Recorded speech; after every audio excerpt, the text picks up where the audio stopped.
പഠിപ്പിയാണ്. എനിക്കൊരു കഴിഞ്ഞ കാലമുണ്ട്. ഇവിടുത്തെ ക്ലോറിൻ വെള്ളം നല്ല രീതിയിലേക്ക് മുടി കൊഴിയുന്ന സാഹചര്യം ഉണ്ടായിട്ടുണ്ട്, യാഥാർത്ഥ്യമാണ്. അപ്പൊ എത്ര പ്രായമുണ്ട്? ലുക്കിലല്ല, വർക്കിലാണ് കാര്യം.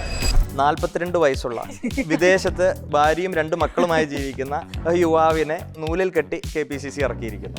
ഞാൻ പോലും കാണാത്ത എൻ്റെ ഭാര്യ, ഞാൻ പോലും കാണാത്ത എൻ്റെ 2 മക്കള്. നെഗറ്റീവ് മാത്രം പറയുന്ന ചില സോഷ്യൽ മീഡിയ. ആരെങ്കിലും നേരിട്ടാണെന്ന് ചോദിച്ചിട്ടുണ്ടോ? ഭാര്യയ്ക്ക് മക്കൾക്ക് സുഖമാണ്. ഫാമിലിപരമായിട്ട് നമുക്ക് യാതൊരു പൊളിറ്റിക്കൽ ബാക്ക്ഗ്രൗണ്ടും ഇല്ല. ആദ്യമായിട്ടാണ് നമ്മുടെ ഫാമിലിയിൽ നിന്ന് ഒരാൾ എന്ത് ചെയ്യുന്നു, രാഷ്ട്രീയപരമായിട്ടുള്ള മേഖലയിലേക്ക്. ഫസ്റ്റ് ആൻഡ് ഫോർമോസ്റ്റ് ഉള്ള ഉപദേശം എന്ന് വെച്ചാൽ നമ്മുടെ ഡ്രീംസിനനുസരിച്ച് അല്ലെങ്കിൽ നമ്മുടെ താല്പര്യത്തിനനുസരിച്ചിട്ട് പോവുക എന്നത് മാത്രം ഇതിലുള്ള ലോജിക്ക്. എറണാകുളത്ത് പഠിക്കാൻ പറ്റും, ഇടുക്കിന്ന് വരുമ്പോൾ അപ്പോൾ അന്ന് ഡിഗ്രിക്കൊക്കെ ഉള്ള ഫ്രണ്ട്സൊക്കെ ഇങ്ങനെ പറയുന്നുണ്ട്, നിങ്ങൾ പള്ളിയിൽ തൂങ്ങിയാണോ അവിടെ നടക്കുന്നത്, അല്ലെങ്കിൽ അവിടെ ഫോണിന് റേഞ്ച് കിട്ടുമോ? CM-നേക്കാളും കൂടുതൽ PR എന്ത് ചെയ്യുന്നു, ശിവൻകുട്ടി അപ്പൂപ്പൻ്റെ PR റൺ ചെയ്യുന്നുണ്ട്. അതിൽ പറയുന്നത് എന്ത് ചെയ്യുന്നു, നമ്മൾ കുട്ടികൾക്ക് ബിരിയാണി കൊടുക്കുകയാണ്. അലോഷിക്ക് പിന്നിൽ ഒരു PR ഏജന്റ് ഉണ്ടോ? എനിക്കൊരു PR ഏജന്റ് ഉണ്ടായിരുന്നെങ്കിൽ ഞാൻ ഇത്രത്തോളം എന്ത് ചെയ്യുന്നു, ഒരു സൈബർ ലിഞ്ചിങ്ങിന് വിധേയമാവില്ലായിരുന്നുള്ളത്. പിണറായി വിജയനും നരേന്ദ്രമോദിയും ഇവരാണ് എന്ത് ചെയ്യുന്നു, ദേശീയ തലത്തിൽ ഈ PR-ന്റെ ഉപജ്ഞാതാക്കൾ എന്ന് വേണമെങ്കിൽ നമുക്ക് പറയാം. നമ്മളെയാണല്ലോ മച്ചമ്പി. ഈ സമരം നടക്കുന്ന സമയത്ത് SFI-ക്കാർ എങ്ങനെയാണ്, മോനെ, കുട്ട, വാവേ എന്നൊക്കെ പറഞ്ഞുകൊണ്ടാണ് പോലീസുകാർ താലോലിച്ചുകൊണ്ട് പോകുന്ന രംഗങ്ങൾ. ഞങ്ങളെ എങ്ങനെയാണ് കൈകാര്യം ചെയ്യുന്നത്? റെഡോക്സ് നമ്മുടെ അടുത്ത് കുരച്ചു എന്ന് പറഞ്ഞിട്ട് നമ്മൾ തിരിച്ചെന്ത് ചെയ്യാറില്ല, കുരയ്ക്കാറില്ല. കോൺഗ്രസ് എല്ലാവർക്കും കൊട്ടാനുള്ളൊരു ചെണ്ടയാണ് കോൺഗ്രസ് എന്നുള്ളൊരു ധാരണ. ഇത്തവണ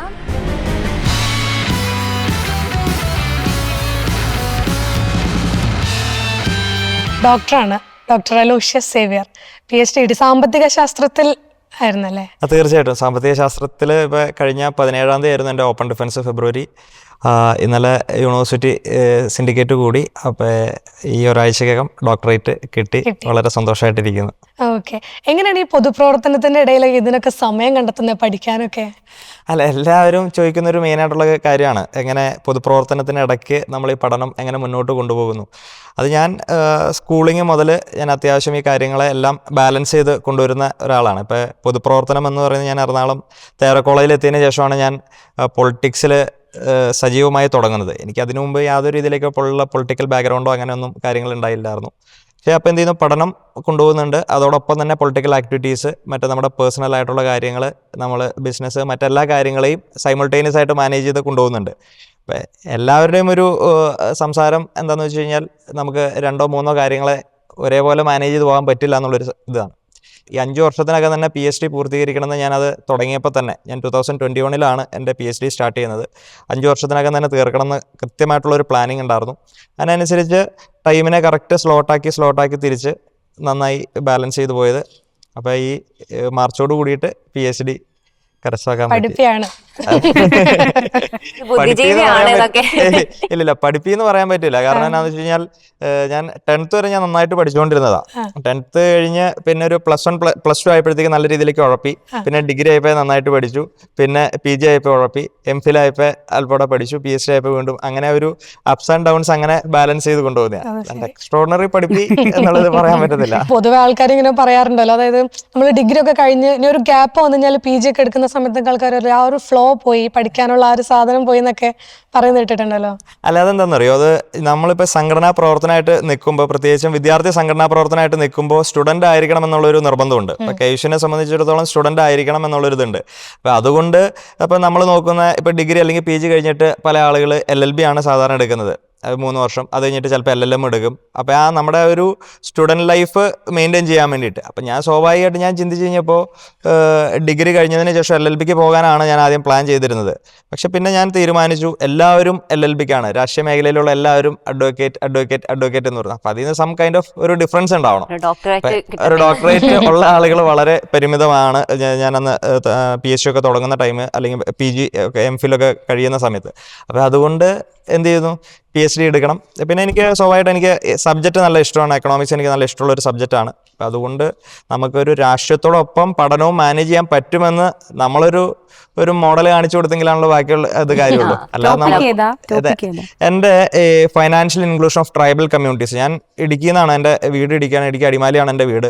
അപ്പോൾ ഇടുക്കി ജില്ലയും വയനാട് ജില്ലയുടെ ഒരു താരതമ്യ പഠനം, അതായത് ഈ ട്രൈബൽ കമ്മ്യൂണിറ്റിയിൽപ്പെട്ട ആളുകളുടെ ഫൈനാൻഷ്യലായിട്ടുള്ള ഇൻക്ലൂഷൻ. സൊസൈറ്റിയിൽ ഒത്തിരി മാറ്റി നിർത്തപ്പെടുന്ന ഒരു ആളുകളാണ് ഈ ട്രൈബൽ കമ്മ്യൂണിറ്റീസ്, അല്ലെങ്കിൽ ഒരു മെയിൻ ഫ്രെയിമിലേക്ക് മുഖ്യധാരയിലേക്ക് വരാൻ ഒത്തിരി കഷ്ടപ്പെടുന്ന ആളുകളാണ്. അപ്പോൾ അവർ എന്ത് ചെയ്യുന്നു, ഈ ഫൈനാൻഷ്യൽ സെക്ടറിൽ ഇൻക്ലൂഡഡ് ആക്കി കൊണ്ടുപോകുന്നുണ്ടോ? കാരണം ഇപ്പോൾ നമ്മളിപ്പോൾ ഇന്ത്യ എന്ന് പറയുന്ന ഒരു വലിയ ഗ്രോയിങ് എക്കണോമിയാണ്, നല്ല രീതിയിലേക്ക് കുതിച്ചുകൊണ്ട് നമ്മുടെ വളർച്ചയെല്ലാം ഉണ്ടാകുന്നു. അപ്പോൾ അത് എല്ലാ സെക്ടറിലുള്ള ആളുകൾക്ക് അതിൻ്റെ ഒരു ബെനിഫിറ്റ് കിട്ടുന്നുണ്ടോ, അല്ലെങ്കിൽ അവരെല്ലാം ഇതിൽ ഇൻക്ലൂഡഡ് ആകുന്നുണ്ടോ? അപ്പോൾ ഗവേഷണത്തോട് നേരത്തെ മുതലൊരു താല്പര്യം ഉണ്ടോ? പൊതുവെ വീട്ടിൽ നിന്നൊക്കെ കുട്ടികൾ പൊളിറ്റിക്സിലേക്ക് വരുന്ന സമയത്ത് അതിലൊന്നും പോകണ്ട, പഠിച്ചാൽ മതി, വിദ്യാർത്ഥി രാഷ്ട്രത്തിലെത്തിയാൽ നിങ്ങൾ പഠിപ്പൊക്കെ പോകും, ഭാവി നഷ്ടപ്പെടുന്നൊക്കെയാണ് പാരന്റ്സ് പൊതുവെ പറയാറ്. അപ്പൊ അവർക്ക് മുന്നിൽ ഇനിയിപ്പോ അലോഷിനെ ഒരു മാതൃക കണ്ടുപിടി, KSCയുടെ സ്റ്റേറ്റ് പ്രസിഡന്റ് PhD എടുത്തു എന്ന് പറയാൻ പറ്റല്ലേ? അല്ല, അതിലെന്താണെന്നറിയോ, എൻ്റെ ഡിഗ്രിയുടെ ആരംഭകാലഘട്ടം ഞാൻ നല്ല രീതിയിൽ സ്ട്രഗിൾ ചെയ്തു. ഞാൻ പറഞ്ഞില്ല, ഞാൻ 10th വരെ നല്ല രീതിയിലേക്ക് എക്സ്ട്രോണറി നല്ല രീതിയിൽ പഠിച്ചുകൊണ്ടിരുന്നത്. എനിക്ക് 90 above മാർക്ക് ഉണ്ടായിരുന്നു. CBSEയിലാണ് ഞാൻ നവോദയയിലാണ് പഠിച്ചത്. നവോദയ നിങ്ങൾ കേട്ടിട്ടുണ്ടോയെന്ന് അറിയില്ല, സെൻട്രൽ ഗവൺമെൻറ്റിൻ്റെ ഇൻസ്റ്റിറ്റ്യൂട്ടാണ്. രാജീവ് ഗാന്ധി, ഇന്ത്യയുടെ മുൻ പ്രൈം മിനിസ്റ്റർ ആയിരുന്ന രാജീവ് ഗാന്ധിയുടെ വലിയൊരു വിഷനായിരുന്നു. അതായത് ഈ ഗ്രാമമേഖലകളിലുള്ള വിദ്യാർത്ഥികൾക്ക് നല്ല ഹൈ ക്വാളിറ്റി എഡ്യൂക്കേഷൻ കൊടുക്കുക. അതിന് വേണ്ടിയിട്ട് ആരംഭം കുറിച്ചാണ്. ഇന്ത്യയിൽ തമിഴ്നാട് ഒഴികെ ബാക്കിയുള്ള എല്ലാ സ്റ്റേറ്റുകളിലും എല്ലാ ജില്ലകളിലും ഓരോ നവോദയ വിദ്യാലയം വെച്ചിട്ടുണ്ട്. അപ്പോൾ ഞാൻ നവോദയയിലാണ് എൻ്റെ സ്കൂളിങ്. ഞാൻ 12th വരെ പഠിച്ചത്. അതിൽ 10th വരെ നല്ല മാർക്ക് ഉണ്ടായിരുന്നു. പക്ഷേ ഞാൻ +1 +2 നല്ല രീതിയിലേക്ക് ഉഴപ്പി എനിക്ക് മാർക്ക് അങ്ങോട്ട് നല്ല കമ്മിയായി പോകുന്നു. അപ്പോൾ അങ്ങനെ വന്നു കഴിഞ്ഞപ്പോൾ ഡിഗ്രിക്ക് ചേരുന്ന ഒരു ടൈം വന്നപ്പോഴത്തേക്കും വീട്ടുകാർ ഭയങ്കരമായിട്ടുള്ള രീതിയിലേക്ക് ഡിഗ്രിക്ക് പോകണോ, കാരണം എൻ്റെ കൂടെയുള്ള ഫ്രണ്ട്സ് എല്ലാവരും ആ സമയത്ത് എഞ്ചിനീയറിങ്ങും മെഡിക്കലൊക്കെ നല്ലൊരു ട്രെൻഡായിട്ട് നിൽക്കുന്ന സമയമാണ്. എഞ്ചിനീയറിങ്ങിന് പോയാൽ പോരെ, അല്ലെങ്കിൽ മറ്റേ മെഡിക്കൽ ഏതെങ്കിലും ഒരു ഇതിലേക്ക് നമുക്കൊരു റിപ്പീറ്റ് ചെയ്യുന്ന ഒരു രീതിയിലേക്കൊക്കെ നോക്കിയാലോ. അപ്പോൾ ഞാൻ പറഞ്ഞു, നമുക്ക് ബേസിക്കലി താല്പര്യമില്ലാത്തൊരു വിഷയം നമ്മളെടുത്തിട്ട് യാതൊരു കാര്യമില്ല. അപ്പോൾ ഞാൻ ഇങ്ങനെ +2 നല്ല മാർക്ക് കുറഞ്ഞ് ഡിഗ്രിക്ക് വരുമ്പോൾ വീട്ടിൽ നിന്ന് നല്ല രീതിയിലേക്കുള്ള പ്രഷറുണ്ട്. കാരണം എന്താ വെച്ച് കഴിഞ്ഞാൽ, ആദ്യം ഞാൻ ഫസ്റ്റ് ഇയർ കോളേജ്, ഞാൻ തേവര കോളേജിലാണ് എൻ്റെ ഡിഗ്രി PG MPhil ഒക്കെ പഠിച്ചത്. അപ്പോൾ ഡിഗ്രി ഫസ്റ്റ് ഇയർ വരുമ്പോൾ ഞാൻ അവിടെ കോളേജ് ഹോസ്റ്റലിലാണുള്ളത്. മറ്റേ അച്ഛന്മാരാണ്, CMI ഫാദേഴ്സാണ് അതിൻ്റെ വാർഡനൊക്കെ ആയിട്ടുള്ളത്. അപ്പോൾ വീട്ടിൽ നിന്ന് ഇങ്ങനെ ഇടയ്ക്കിടയ്ക്കെല്ലാം ഇങ്ങനെ വിളിച്ചിങ്ങനെ അന്വേഷിക്കും, എന്താണ്, എങ്ങനെയാണ്, പഠനമുണ്ടോ, നല്ല രീതിയിലേക്ക് കാര്യങ്ങളുണ്ടോ എന്ന്. അപ്പോൾ നമുക്ക് ഈ പൊളിറ്റിക്സും ഇത് കൊണ്ടുപോകാൻ വലിയ പ്രയാസമായിരുന്നു. ആദ്യം ഭയങ്കര വീട്ടിൽ നിന്ന് നല്ല എതിർപ്പായിരുന്നു. പിന്നെ ഫാമിലിപരമായിട്ട് നമുക്ക് യാതൊരു പൊളിറ്റിക്കൽ ബാക്ക്ഗ്രൗണ്ടും ഇല്ല. ആദ്യമായിട്ടാണ് നമ്മുടെ ഫാമിലിയിൽ നിന്ന് ഒരാൾ എന്ത് ചെയ്യുന്നു, ഈ രാഷ്ട്രീയപരമായിട്ടുള്ള മേഖലയിലേക്ക്. അപ്പോൾ ഒരു പുതിയ മേഖലയാണ്, എല്ലാവർക്കും ഒരു ടെൻഷൻ ഉണ്ടാവും, പേരൻസിനൊക്കെ. അപ്പോൾ അതുകൊണ്ട് നല്ല രീതിയിലേക്ക് ഇനീഷ്യലി നല്ല രീതിയിലേക്ക് സ്ട്രഗിൾ ചെയ്തു. പക്ഷേ എനിക്കത് മാനേജ് ചെയ്തുകൊണ്ട് പോകാൻ സാധിച്ചു. കാരണം ഡിഗ്രിക്ക് എല്ലാ സെമസ്റ്ററിലും സപ്ലൈ ഒന്നും ഇല്ലാണ്ട് ഡിഗ്രി അത്യാവശ്യം നല്ല മാർക്കോടുകൂടി ഒരു 89% എനിക്ക് ഡിഗ്രി ക്ലിയർ ആക്കാൻ പറ്റി. അപ്പോൾ ഇത് രണ്ടും മാനേജ് ചെയ്തുകൊണ്ട് പോകാൻ പറ്റി. അതിൽ വേറൊരു കാര്യം കൂടെ ഉണ്ട് കേട്ടോ, നമ്മുടെ ആ ഒരു നമുക്ക് ബാക്കി ടീച്ചേഴ്സ് ഉൾപ്പെടെ ഉള്ള ആളുകൾ, അല്ലെങ്കിൽ നമ്മുടെ ഫ്രണ്ട്സ്, പിയർ ഗ്രൂപ്പ്സ് നൽകുന്ന ഒരു സപ്പോർട്ടും കൂടി ഇതിൻ്റെ ഒരു ഫാക്ടറാണ്. ഇപ്പോൾ ഇപ്പോൾ ഒരു രാഷ്ട്രീയ പരിപാടിക്ക് നമ്മൾ പോയി ചിലപ്പോൾ ഒരു കറക്റ്റ് സമയത്ത് അസൈൻമെൻറ്റ് വെക്കാൻ പറ്റില്ല, അല്ലെങ്കിൽ ഒരു സെമിനാർ എടുക്കാൻ പറ്റാത്ത സാഹചര്യം വരുമ്പോൾ എൻ്റെ ക്ലാസ്സിൽ എൻ്റെ ഫ്രണ്ട്സാണ്, എൻ്റെ ഡിഗ്രിക്ക് പഠിച്ചുകൊണ്ടിരുന്ന എൻ്റെ ഫ്രണ്ട്സാണ് എന്നെ റിമൈൻഡ് ചെയ്യണം, അത് ഇന്ന ദിവസം മറ്റേ ഇത് സബ്മിറ്റ് ചെയ്യണം, അത് ചെയ്യണം, ഇത് ചെയ്യണം എന്ന് പറഞ്ഞ്. ഒപ്പം ടീച്ചേഴ്സും ആ ഒരു കോളേജ് സപ്പോർട്ടീവായി നിന്നതുകൊണ്ട് നല്ല രീതിയിലേക്ക് നമുക്ക് രണ്ടിനെ മാനേജ് ചെയ്ത് കൊണ്ടുപോകാൻ പറ്റി. ഇപ്പോൾ ഈ പറഞ്ഞ പോലെ ഇത്തരത്തിൽ സപ്പോർട്ടൊന്നും കിട്ടാത്ത ഒരുപാട് കുട്ടികൾ, അതായത് ഇപ്പോൾ രാഷ്ട്രീയത്തിൽ വന്നു കഴിഞ്ഞ് കഴിഞ്ഞാൽ നമ്മുടെ പഠനം ചിലപ്പോൾ പാതി വഴിയിലായിപ്പോവും. വീട്ടിൽ നിന്നും അങ്ങനെ പലതരത്തിൽ ഉപദേശിക്കുന്നവരുണ്ടാവും. അത്തരമുള്ള കുട്ടികൾക്ക് അലോഷ്യസ്, അപ്പോൾ ഒരു സ്ട്രഗിളിൽ നിൽക്കുന്ന കുട്ടിക്ക് കൊടുക്കാനുള്ള ആദ്യം നൽകുന്ന ഉപദേശം എന്തായിരിക്കും? അല്ല, ഇതിൻ്റെ ഫസ്റ്റ് ആൻഡ് ഫോർമോസ്റ്റ് ഉള്ള ഉപദേശം എന്ന് വെച്ചാൽ നമ്മുടെ ഡ്രീംസിനനുസരിച്ച് അല്ലെങ്കിൽ നമ്മുടെ താല്പര്യത്തിനനുസരിച്ചിട്ട് പോവുക എന്നത് മാത്രം ഇതിലുള്ള ലോജിക്കുള്ളൂ. ഞാൻ എൻ്റെ കോളേജിലായിരിക്കുമ്പോഴും ഇപ്പം നമ്മുടെ സംഘടനാ പ്രവർത്തനത്തിൻ്റെ ഭാഗമായി വരുന്ന കുട്ടികൾ അല്ലെങ്കിൽ ജൂനിയേഴ്സ് ആയിട്ടുള്ള ആളുകളോടൊക്കെ പറയും, നമ്മളൊരു കമ്പൽഷനും നമ്മൾ നിന്ന് കൊടുക്കരുത്. അതിപ്പോൾ പേരൻസിൻ്റെ ഭാഗത്തു നിന്നുള്ള കമ്പൽഷൻ ആയിക്കൊള്ളട്ടെ, അല്ലെങ്കിൽ മറ്റ് ആളുകളുടെ റിലേറ്റീവ്സിൻ്റെതായിക്കോട്ടെ, മറ്റ് ആളുകളുടെ ആ ഒരു നിർബന്ധത്തിന് വഴങ്ങി നമുക്ക് എന്താണ് താല്പര്യമെന്ന് തോന്നുന്നത് അതിനനുസരിച്ചിട്ട് നമ്മൾ നിൽക്കുക. കാരണം ഞാൻ പറഞ്ഞല്ലോ, ഇപ്പം ഞാൻ +2 കഴിഞ്ഞതിന് ശേഷം ഞാൻ ഡിഗ്രിക്ക് ചേരുന്നു എന്ന് പറഞ്ഞപ്പോൾ എനിക്ക് നല്ല എതിർപ്പായിരുന്നു വീട്ടിൽ നിന്നുണ്ടായത്. പക്ഷേ എൻ്റെ ആഗ്രഹം എന്ന് പറയുന്നത് ഈ പറയുന്ന മെഡിക്കൽ മേഖല അല്ലെങ്കിൽ എഞ്ചിനീയറിംഗ് മേഖല എൻ്റെ ഫീൽഡ് അല്ല എന്നത് എനിക്ക് കൃത്യമായിട്ടുള്ള ബോധ്യമുണ്ട്. അത് ജോയിൻ ചെയ്യാറുണ്ടെങ്കിൽ ഞാൻ ഒരു വർഷം അല്ലെങ്കിൽ 2 വർഷം കൊണ്ട് ഞാൻ പഠനം നിർത്തി ടോട്ടലി പഠനം വെറുത്ത് പോകുന്ന ഒരു സാഹചര്യത്തിലേക്ക് വന്നുകൊണ്ടായിരുന്നു. അപ്പോൾ സ്വാഭാവികമായിട്ടും ഞാൻ സ്വന്തമായിട്ടൊരു തീരുമാനമാണ് BA എക്കണോമിക്സിന് ചേരണം എന്നുള്ളൊരു ഇതിലേക്ക്. അപ്പം അങ്ങനെ വന്നു കഴിഞ്ഞപ്പോൾ അതിൽ പരീക്ഷകൾക്ക് ജയിക്കുക, എക്സൽ ചെയ്യുക എന്നുള്ളത് സ്വാഭാവികമായിട്ടും എൻ്റെ മാത്രം ഉത്തരവാദിത്വമായി മാറി. അപ്പോൾ സ്വാഭാവികമായിട്ടും പേരൻസിൻ്റെ ഇതല്ല. അപ്പോൾ അതുകൊണ്ട് എല്ലാവരോടും എനിക്ക് പറയാനുള്ളൊരു സാധനം, നമുക്ക് എന്താണ് നമ്മുടെ ആഗ്രഹം, അത് ചിലപ്പോൾ പേരൻസിനെ ഡൈജസ്റ്റ് ചെയ്യണമെന്ന് ഉണ്ടാവത്തില്ല. ചിലപ്പോൾ അത് അവരുടെ ഒരു പരിമിതമായിട്ടുള്ള അറിവുകൾ കൊണ്ടായിരിക്കും, അല്ലെങ്കിൽ അവർ കാണുന്ന ഒരു എന്താ പറയുന്ന അവരുടെ ഒരു അറ്റ്മോസ്ഫിയർ, അവരുടെ ഒരു പിയർ ഗ്രൂപ്പ്സ്, ഇതിലെല്ലാം കണ്ടിരിക്കുന്ന ഒരു ഇതുകൊണ്ടായിരിക്കാം. അപ്പോൾ അതിന് നമ്മൾ ഇനീഷ്യലി അതിന് കീഴ്പ്പെടാണ്ടിരിക്കുകയാണെങ്കിൽ അപ്പോൾ പേരൻസിന് ഒരു ചെറിയ പ്രയാസം ഉണ്ടാവും ഇനീഷ്യലി. പക്ഷേ അറ്റ് ലാസ്റ്റ് നമ്മളിതിൽ സക്സസ്ഫുൾ ആയി വന്നു കഴിഞ്ഞ് കഴിയുമ്പോഴത്തേക്കും യുവർ ഡിസിഷൻ വാസ് റൈറ്റ് എന്ന് ഓട്ടോമാറ്റിക്കലി പറയും. ഇല്ല എങ്കിൽ എന്താണ്, ഓട്ടോമാറ്റിക്കലി ലൈഫ് ലോങ് ഫുള്ള് നമ്മൾ എന്ത് ചെയ്യുന്നു, ഇതിനെ പ്രാഗി നമ്മളൊരു സ്വയം റിഗ്രറ്റ് അടിക്കേണ്ടി വരും. അങ്ങനെ നമ്മൾ ലൈഫ് മുന്നോട്ട് കൊണ്ടുപോയിട്ട് കാര്യമില്ല. ഇപ്പം ഏത് സമയത്ത് വേണമെങ്കിലും ഇപ്പം നമുക്കൊരു ഇൻട്രസ്റ്റഡ് അല്ലാത്തൊരു സാഹചര്യം വരുവാണെങ്കിൽ നമുക്ക് ഷിഫ്റ്റ് ചെയ്യാൻ അല്ലെങ്കിൽ സ്വിച്ച് ചെയ്യാൻ പറ്റുന്ന ഒരു സാഹചര്യം കൂടി നമ്മൾ പ്ലാൻ ചെയ്തിട്ട് നമ്മൾ ചെയ്യണം. പിന്നെ എന്നെ സംബന്ധിച്ച് ഞാൻ സ്വാഭാവികമായിട്ട് ഒരു 2 പ്ലാൻ ഓൾവേസ് ഞാൻ വെക്കാറുണ്ട്. ഒരു plan A, plan B, plan C ഉണ്ടാവാറുണ്ട്. അപ്പൊ എങ്ങാനും പ്ലാൻ എ പാളി എന്ന് തോന്നുന്നൊരു ഘട്ടം ഉണ്ടെങ്കിൽ നമുക്ക് ഈസിലി സ്വിച്ച് ചെയ്യാൻ പറ്റുന്ന രീതിയിലേക്ക്. അപ്പൊ നമ്മൾ അതിനെപ്പറ്റി എന്താ പറയുക, പ്ലാൻ ബി എന്ന് പറഞ്ഞാൽ ഞാൻ പറഞ്ഞല്ലോ, ഇപ്പൊ ഈ സ്വാഭാവികമായിട്ടും ഇപ്പൊ BA കഴിഞ്ഞതിന് ശേഷം ഇപ്പൊ നമുക്ക് താല്പര്യം ഇല്ല, അല്ലെങ്കിൽ ഇത് എനിക്ക് പറ്റിയ ഒരു കോഴ്സ് അല്ല എന്ന് എനിക്ക് തോന്നുവാണെങ്കിൽ ഓട്ടോമാറ്റിക്കലി എനിക്ക് എന്ത് ചെയ്യുന്നു, LLBക്ക് പോകാം എന്നൊരു പ്ലാൻ മൈൻഡിലുണ്ടായിരുന്നു. ഇപ്പം പൊതുവെ മറ്റ് വിദ്യാർത്ഥി രാഷ്ട്രീയ നേതാക്കളൊന്നും നേരിടാത്ത തരത്തിലുള്ള ഒരു സൈബർ അറ്റാക്കും പലതും അലോഷി നേരിട്ടിട്ടുണ്ട്, പ്രായത്തിന്റെ ഒക്കെ പേര് പറഞ്ഞിട്ട്. നമ്മൾ പല ഒരു സീരിയസ് ആയിട്ട് എന്തെങ്കിലും അലോഷി ബൈറ്റോ കാര്യങ്ങളോ കൊടുക്കുമ്പോൾ അതിന്റെ കമന്റ്സ് മൊത്തം ഈ രീതിയിൽ അവഹേളിക്കുന്ന രീതിയിലുള്ളതാ. എപ്പോഴെങ്കിലും ഈ കമന്റ്സിനെതിരെ പ്രതികരിക്കണമെന്ന് തോന്നിയിട്ടുണ്ടോ?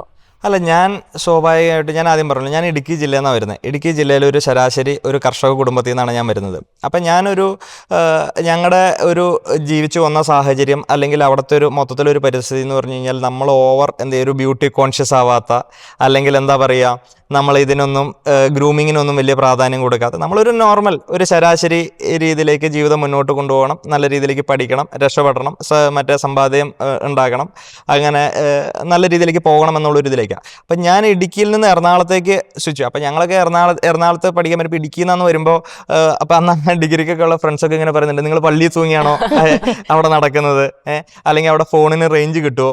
അപ്പം അങ്ങനെയൊക്കെയുള്ള ഒരു രീതിയിലേക്കൊക്കെ ഉള്ള സംസാരങ്ങൾ കാര്യങ്ങളൊക്കെ ഉണ്ടാവാറുണ്ടായിരുന്നു. അപ്പം ഞാൻ ഇതിന് നമ്മൾ വലിയ പ്രാധാന്യം കൊടുക്കാണ്ട് മുന്നോട്ട് പോയ ഒരു വ്യക്തിയാണ്. ഇപ്പോൾ നമ്മളിപ്പോൾ ഇപ്പോൾ ഡ്രസ്സിങ്ങിൻ്റെ കാര്യത്തിലാണെങ്കിൽ പോലും നമ്മൾ ഈ ഗ്രൂമിങ്ങിനൊന്നും നമ്മൾ വലിയ പ്രാധാന്യം കൊടുക്കേണ്ട ഉള്ള സത്യം പറയാമല്ലോ. അപ്പോൾ അങ്ങനെയാണ് എറണാകുളത്തേക്ക് വന്ന ഒരു ഇതിൽ. പിന്നെ നമ്മൾ കൈഷുവിൻ്റെ സംഘടനാ പ്രവർത്തനങ്ങളാകുന്നു, ജില്ലാ പ്രസിഡന്റ് കാര്യങ്ങളായി ഒരു സംസ്ഥാന പ്രസിഡന്റ് ആയി കഴിഞ്ഞ് കഴിഞ്ഞപ്പോൾ സ്വാഭാവികമായിട്ട് നമുക്ക് അല്പം കൂടെ നല്ല രീതിയിലേക്ക് വിസിബിലിറ്റി വരുന്നുണ്ട്. നമ്മൾ നിരന്തരം മീഡിയാസിൻ്റെ മുൻപിൽ വരുന്നൊരു സാഹചര്യം ഉണ്ടാകുന്നുണ്ട്. പിന്നെ അല്ലെങ്കിൽ എന്ത് ചെയ്യുന്നു, നമ്മൾ അല്പം കൂടെ ആ രീതിയിലേക്ക് വരുമ്പോൾ സ്വാഭാവികമായിട്ടും സൈബർ ഹാൻഡിൽ, ഞാൻ KSU സംസ്ഥാന പ്രസിഡൻ്റായി വരുമ്പോൾ ഞങ്ങളുടെ KSUവിൽ ഇതിൻ്റെ ഏജ് ലിമിറ്റ് എന്ന് പറയുന്നത് 27 years ആണ് KSUവിൻ്റെ ഏജ് ലിമിറ്റ് എന്ന് പറയുന്നത്. പിന്നെ രണ്ടാമത്തേത് നമ്മൾ സ്റ്റുഡൻ്റ് ആയിട്ടിരിക്കണം. പക്ഷേ ഞങ്ങളുടെ മുൻപുള്ള കമ്മിറ്റി ഏകദേശം ഒരു 4-5 വർഷക്കാലം KSUവിൻ്റെ സ്റ്റേറ്റ് കമ്മിറ്റി മുന്നോട്ട് പോയി. അതിൻ്റെ മുമ്പത്തെ കമ്മിറ്റിയും ഏകദേശം ഒരു 5-6 വർഷത്തോളം മുന്നോട്ട് പോയി. അപ്പോൾ ഈ 11 വർഷത്തിനിടയ്ക്ക് ഞങ്ങൾക്ക് ഉണ്ടായിരിക്കുന്ന ഒരു സിംഗിൾ റീഷഫ്ലിംഗ് ആണ് ഉണ്ടായിട്ടുള്ളൂ. അപ്പോൾ ലീഡർഷിപ്പ് സ്വാഭാവികമായിട്ട് ഒരു തീരുമാനം എടുത്തു, ഏജ് റിലാക്സേഷൻ സ്വാഭാവികമായിട്ടും കൊടുക്കണം. 27 എന്നതിനെ അല്പം റിലാക്സ് ചെയ്ത് കൊടുക്കാം. അതിലും ഇതിൻ്റെ ഡിസ്കഷൻ ആരംഭിച്ച ഘട്ടത്തിൽ എനിക്ക് 27 ഈ പറയുന്ന ഏജ് ലിമിറ്റിൻ്റെ ഇന്ന് തന്നെയായിരുന്നു ഞാൻ. അപ്പോൾ ഒരു ഏജ് റിലാക്സേഷൻ കൊടുത്തു. അപ്പോൾ അന്ന് ചാനലുകളിലെല്ലാം ഇത് എന്ത് ചെയ്യുന്നു, വലിയ രീതിയിലേക്കുള്ള ഒരു വാർത്തകൾ ഒക്കെ ആയിട്ട് സ്വാഭാവികമായിട്ടെല്ലാം വരുന്നു. ഏജ് റിലാക്സേഷൻ കൊടുത്ത് ഇതിലേക്ക് വരുന്നു എന്ന് ഒരു നല്ല രീതിയിലേക്കൊരു മീഡിയ നറേറ്റീവ് ഒക്കെ പോകുന്നു. അപ്പോൾ ഏജ് റിലാക്സേഷൻ കിട്ടി, ഞാൻ KSUവിൻ്റെ സംസ്ഥാന പ്രസിഡന്റ് ആകുന്നു. അതാകുമ്പോഴും ഈ പറയുന്ന വലിയ ഏജൊന്നുമില്ല, വലിയ ഏജൊന്നുമില്ല. പക്ഷേ സ്വാഭാവികമായിട്ട് ഞാൻ പറഞ്ഞു, ഇടുക്കിയിൽ നിന്ന് എറണാകുളത്തേക്ക് വരുന്നു, നല്ല രീതിയിലേക്ക് നമ്മുടെ വെള്ളത്തിൻ്റെ വ്യത്യാസമുണ്ട്, ഭക്ഷണത്തിൻ്റെ വ്യത്യാസമുണ്ട്, ജീവിതശൈലിയുടെ വ്യത്യാസമുണ്ട്. അപ്പോൾ സ്വാഭാവികമായിട്ട് ഇവിടുത്തെ ക്ലോറിൻ വെള്ളം നല്ല രീതിയിലേക്ക് മുടി കൊഴിയുന്ന സാഹചര്യം ഉണ്ടായിട്ടുണ്ട്, യാഥാർത്ഥ്യമാണ്. അപ്പോൾ നമ്മൾ ഓവർ ബ്യൂട്ടി കോൺഷ്യസ് അല്ലാത്തത് കൊണ്ട് സ്വാഭാവികമായിട്ടും തലയിൽ മുടിയുടെ എണ്ണം പോകുന്നതിൻ്റെ ഇത് നമ്മൾ നോക്കിയിട്ടില്ല ഉള്ള വാസമാണ്. അപ്പോൾ ഞാൻ KSU പ്രസിഡൻ്റായിട്ട് വരുമെന്ന് പിറ്റേ ദിവസം ഞാൻ സോഷ്യൽ മീഡിയയിൽ എൻ്റെ ഒരു ഫ്രണ്ട് എനിക്കൊരു പോസ്റ്റ് അയച്ചു തരിക. പോസ്റ്റ് അയച്ചു തന്നപ്പോഴത്തേക്കും 42 വയസ്സുള്ള വിദേശത്ത് ഭാര്യയും 2 മക്കളുമായി ജീവിക്കുന്ന യുവാവിനെ എന്ത് ചെയ്യുന്നു, നൂലിൽ കെട്ടി KPCC ഇറക്കി. അതായത് എൻ്റെ പാസ്റ്റ് അറിയാത്ത അല്ലെങ്കിൽ ഇതൊന്നും, അതായത് ഈ അന്തം സൈബർ കമ്മികൾ എന്ന് പറയുമല്ലോ, അന്തം സൈബർ കമ്മികൾ എന്ന് പറഞ്ഞാൽ ഇവരുടെ തൊഴിൽ എന്ന് പറയുന്നത് ഇന്ന് ആരെ ചീത്ത വിളിക്കണം, ഇന്ന് ആരെ എന്ത് ചെയ്യുന്നു ബോഡി ഷെയിം നടത്തണം, അല്ലെങ്കിൽ ഇന്ന് ആരെ മോശക്കാരാക്കിയിട്ട് ചിത്രീകരിക്കണം, അത് അവരൊരു തൊഴിലാക്കി മുന്നോട്ട് കൊണ്ടുപോയിക്കൊണ്ടിരിക്കുകയാണ്. അത് CPM വലിയ പുരോഗമനം പറയുമ്പോഴും അവരിങ്ങനെ മറ്റൊരാളുടെ എന്താ പറയുക ഒരു പേഴ്സണാലിറ്റിയെ അതിനെ നല്ല രീതിയിലേക്ക് ടാർണിഷ് ചെയ്യാൻ, അവരുടെ കോൺഫിഡൻസിന് ഇടിച്ചു കളയാൻ വേണ്ടിയിട്ട് വലിയ പർപ്പസ്ഫുൾ ആയിട്ടുള്ള ഒരു സാധനം നടക്കുന്നുണ്ട്. അതൊക്കെ നമുക്ക് ഈ ഒരു സ്റ്റേജിലേക്ക് വരുമ്പോഴാണ് നമ്മൾ എന്ത് ചെയ്യുന്നത് അതിനെപ്പറ്റി കൂടുതൽ മനസ്സിലാക്കുന്നത്. അപ്പോൾ ഇങ്ങനെ ഒരു നറേഷൻ കണ്ടു കഴിഞ്ഞപ്പോഴത്തേക്കും ഞാൻ പോലും എന്ത് ചെയ്യുന്നു, നമ്മൾ ആ നറേഷൻ കാണുമ്പോൾ ഒരു നിമിഷം നമ്മൾ പോലും എന്ത് ചെയ്യുന്നു, സ്വാഭാവികമായിട്ടും നമ്മളെല്ലാം മനുഷ്യരാണല്ലോ, നമുക്കൊരു ഉള്ളിൻ്റെ ഉള്ളിലേക്ക് ഒരു പ്രയാസം സ്വാഭാവികമായിട്ടും ഉണ്ടാവുക എന്നുള്ളൊരു യാഥാർത്ഥ്യമാണ്. അപ്പോൾ ഇതിൻ്റെ ഈ വന്ന നറേഷൻ അന്ന് സ്റ്റാർട്ടിങ്ങിൽ ഇവരൊരു സ്റ്റോറി ബിൽഡ് ചെയ്തു, അത് പ്ലാൻ ചെയ്തു, അതങ്ങ് നല്ല രീതിയിലേക്ക് അങ്ങ് പ്രൊപ്പഗേറ്റ് ചെയ്തു. CPM-ന്റെ സൈബർ മെഷീനറി എന്ന് പറഞ്ഞാൽ സൈമിൾട്ടേനിയസ് ആയിട്ടുള്ള എന്ത് ചെയ്യുന്നു 1000 to 10,000 പേജുകളിലേക്ക് എന്ത് ചെയ്യുന്നു അറ്റ് സിംഗിൾ സ്ട്രെച്ചിലേക്ക് സാധനം വിടുവാണ്. അപ്പോൾ എല്ലാവരും ഉള്ളിലേക്ക് ഒരു നറേഷൻ കയറി വന്നു. എന്ത് ചെയ്യുന്നു, 42 വയസ്സുള്ള, ഞാൻ പോലും കാണാത്ത എൻ്റെ ഭാര്യ, ഞാൻ പോലും കാണാത്ത എൻ്റെ 2 മക്കള്, ഞാൻ പോലും എന്ത് ചെയ്യുന്നു, ഞാൻ കേശു പ്രസിഡന്റ് ആയതിനു ശേഷമാണ് ഞാനൊരു പാസ്പോർട്ട് എടുക്കുന്നത്, അല്ലെങ്കിൽ ഞാൻ വിദേശത്തേക്ക് ആദ്യമായിട്ട് പോകുന്നത്.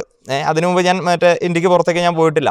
അപ്പം ഞാൻ പോലും അറിയാണ്ട് ഇങ്ങനെ ഒരു സ്റ്റോറി ഇങ്ങനെ കുക്ക് ചെയ്ത് എന്ത് ചെയ്യുന്നു, ഇങ്ങനെ അങ്ങ് തള്ളി വിടുക. നേരിട്ടാണെന്ന് ചോദിച്ചിട്ടുണ്ടോ, ഭാര്യക്കും മക്കൾക്ക് സുഖമാണോ? അല്ല, അതെന്നാന്ന് വെച്ച് കഴിഞ്ഞാൽ ഇതിൽ പല ആളുകളും ഇതൊന്നും കണ്ടിട്ടില്ല, ഒന്നും ഒരു ഹോംവർക്ക് പോലും നടത്തിയിട്ടില്ല. ഞാൻ തേവര കോളേജിലെ KUSHUവിൻ്റെ യൂണിവേഴ്സിറ്റി യൂണിയൻ കൗൺസിലർ 2 തവണ ആയി വിജയിച്ച് കയറിയ ആളാണ്. കോളേജ് യൂണിയൻ ചെയർമാൻ ആയിരുന്നു. അതിനുശേഷം അസംബ്ലി കമ്മിറ്റിയുടെ സെക്രട്ടറി ആയിരുന്നു, ജില്ലാ കമ്മിറ്റിയുടെ സെക്രട്ടറി ആയിരുന്നു, തെരഞ്ഞെടുപ്പിലൂടെ ജില്ലാ കമ്മിറ്റിയുടെ പ്രസിഡന്റായി, NSU നാഷണൽ കമ്മിറ്റിയിലെ മെമ്പറായിരുന്നു. അത് കഴിഞ്ഞിട്ടാണ് ഞാൻ സ്റ്റേറ്റ് പ്രസിഡന്റ്.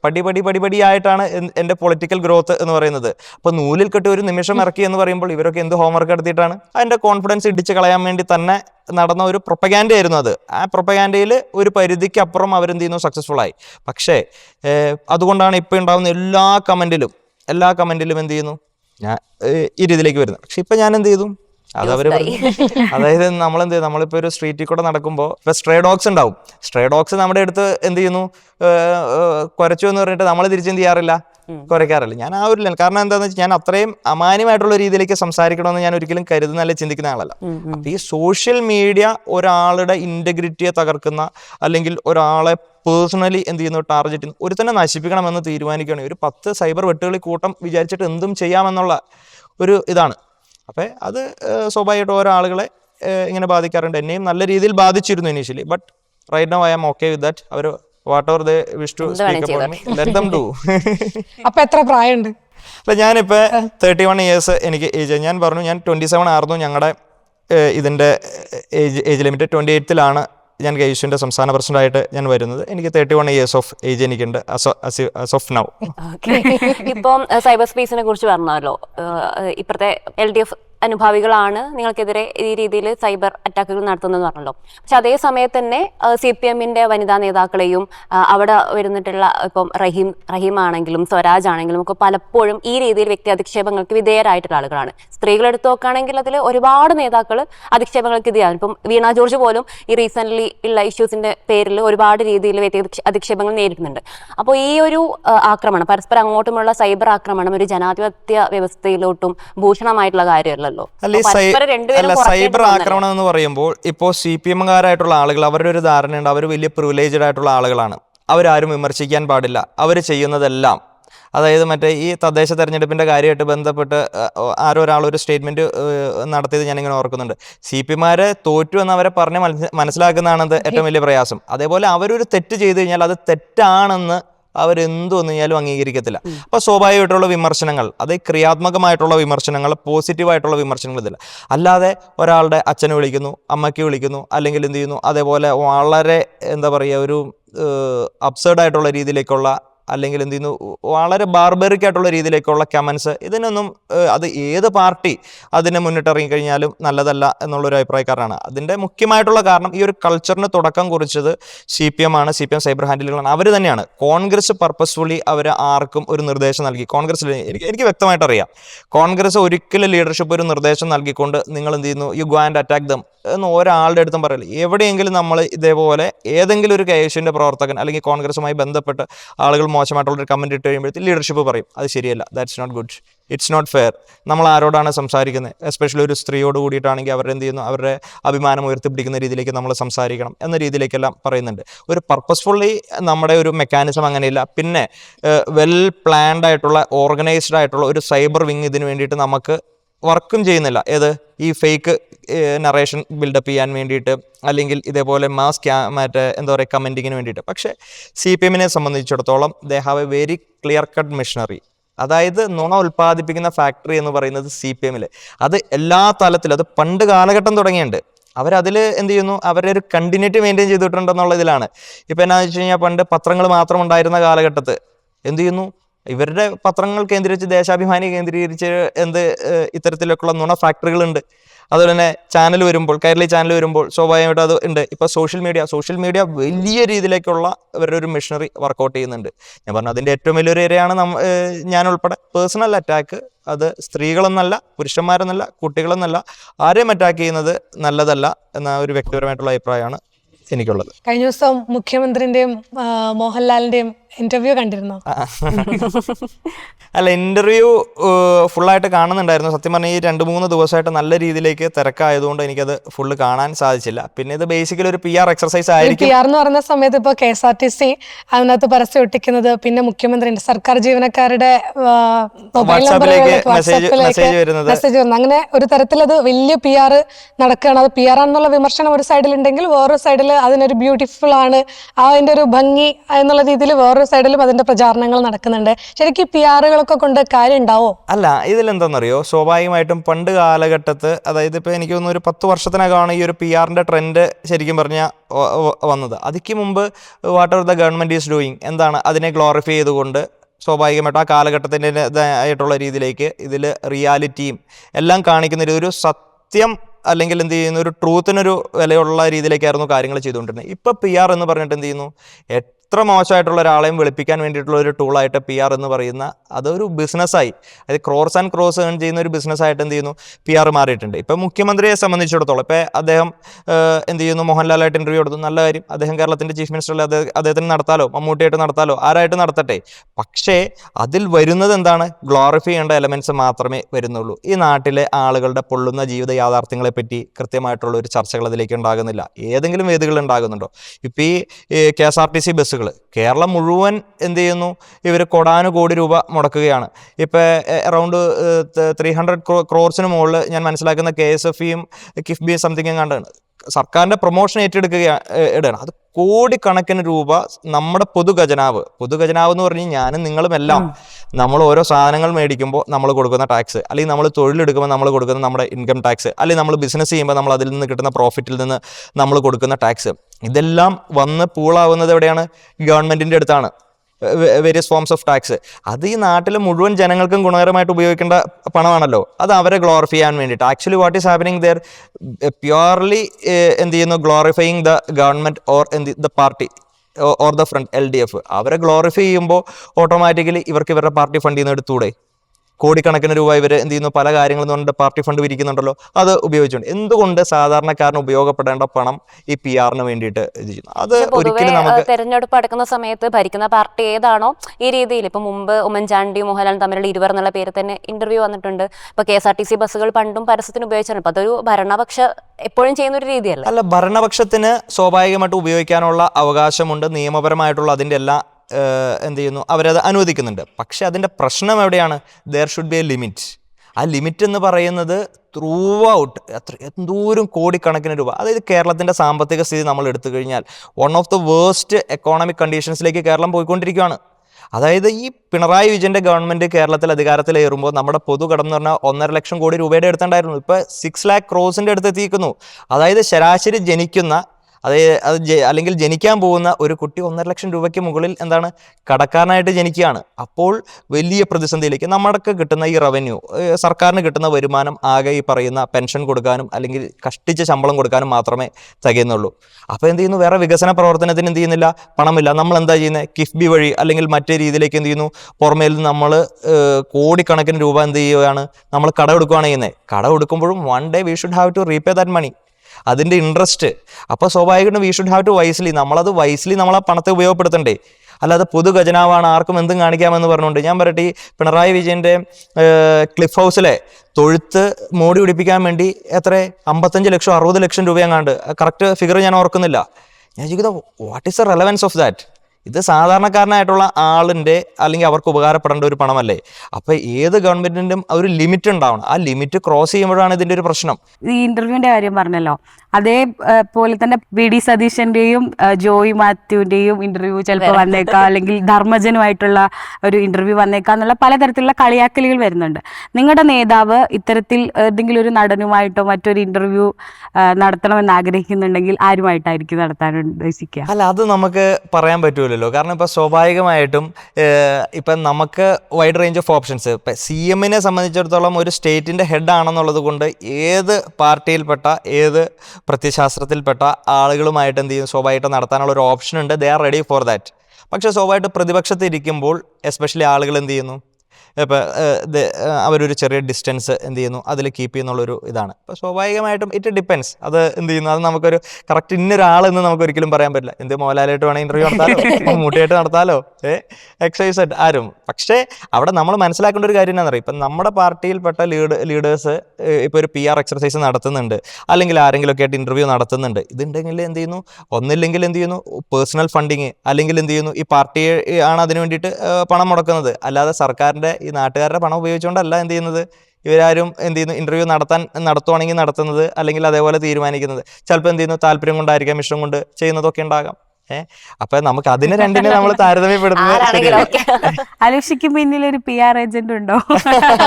എനിക്കൊരു PR ഏജന്റ് ഉണ്ടായിരുന്നെങ്കിൽ ഞാൻ ഇത്രത്തോളം എന്ത് ചെയ്യുന്നു, ഒരു സൈബർ ലിഞ്ചിങ്ങിന് വിധേയമാവില്ല എന്നുള്ളത്. അതായത് എൻ്റെ ഒരു വർക്കിംഗ് സ്റ്റൈൽ എന്ന് പറഞ്ഞു കഴിഞ്ഞാൽ മാക്സിമം എഫേർട്ട് ഇടുക, മാക്സിമം വർക്ക് ചെയ്യുക. If there shall be an authority to monitor my work, let them do. എനിക്ക് ചെയ്യാനുള്ള ഉത്തരവാദിത്തങ്ങളെ ഞാൻ വളരെ കേസിൻ്റെ സംസ്ഥാന പ്രസിഡന്റ് ആയപ്പോഴായിക്കൊള്ളട്ടെ, അതിനു മുമ്പ് ഞാൻ കേസിൻ്റെ ജില്ലാ പ്രസിഡന്റ് ആയിരുന്നു. ഞാൻ പടിപടിയായി ഞാൻ പറഞ്ഞു, എൻ്റെ പൊളിറ്റിക്കൽ കരിയറിൽ വളർന്നുന്ന ഓരോ സ്റ്റേജിലും ഞാൻ പറയുന്നു, ഞാൻ എന്ത് ചെയ്യുന്നു, എനിക്കൊരു മാർക്ക് ഇടുന്നുണ്ട്. അതായത് ഞാൻ നമ്മൾ പ്ലാൻ ചെയ്ത ലെവലിലേക്ക് നമുക്ക് പെർഫോം ചെയ്യാൻ സാധിച്ചിട്ടുണ്ടോ, ആ ഉത്തരവാദിത്തത്തോട് നമുക്ക് നീതി പുലർത്താൻ സാധിച്ചിട്ടുണ്ടോ? അത് സ്വാഭാവികമായിട്ട് നമ്മളിപ്പോൾ ലീഡർഷിപ്പിൻ്റെ അടുത്തായിക്കോട്ടെ, മറ്റാളുകളുടെ അടുത്തായിക്കൊള്ളട്ടെ, നമ്മളിതിനെ ഗ്ലോറിഫൈ ചെയ്യേണ്ട കാര്യമില്ല. If they have the eyes to monitor those things, let them do എന്നുള്ളൊരു കൺസെപ്റ്റിലാണ്. അല്ലാതെ PR ഏജൻസിനെ വെക്കുകയാണെങ്കിൽ എന്ത് ചെയ്യുന്നു, നല്ലതാർന്നുള്ള അഭിപ്രായമൊക്കെ ഉണ്ട്. PR-നെ കുറിച്ച് പറയുമ്പോഴേ അത് ആദ്യം തുടങ്ങിയത് ഈ യൂത്ത് കോൺഗ്രസ് നേതാക്കളാണെന്നുള്ളൊരു സാധനമാണ്. ഇപ്പം ഷാഫി പറമ്പിലായിക്കോട്ടെ, ഇപ്പം PC വിശ്വനാഥ് ആയിക്കോട്ടെ, ഇപ്പോൾ കോൺഗ്രസ് ഇപ്പോൾ പുറത്താക്കിയിട്ടുള്ള രാഹുൽ മാങ്കൂട്ടത്തിലായിക്കോട്ടെ, ഇവരുടെയൊക്കെ വീഡിയോസ് ആണ് ആ രീതിയിൽ ഇപ്പം PR-നെ വിളിക്കാൻ പറ്റുന്ന ഒരു രീതിയിലേക്ക് റീൽസ് ആയിട്ടും പാട്ടായിട്ടും, അതായത് ഒരു നേതാവ് ഇങ്ങനെ ഓടുന്നുണ്ടാകും, പിന്നാലെ ക്യാമറ പോകുന്നുണ്ടാകും, പിന്നെ ഉണ്ടാകും, ആ രീതിയിലേക്ക്. അതിനുശേഷമാണെന്ന് തോന്നുന്നു ഇതിങ്ങനെ ഈ രീതിയിൽ PR-നെ കുറിച്ച് ചർച്ചകൾ. അത് ആക്ച്വലി ഒരു നറേഷനാണ്.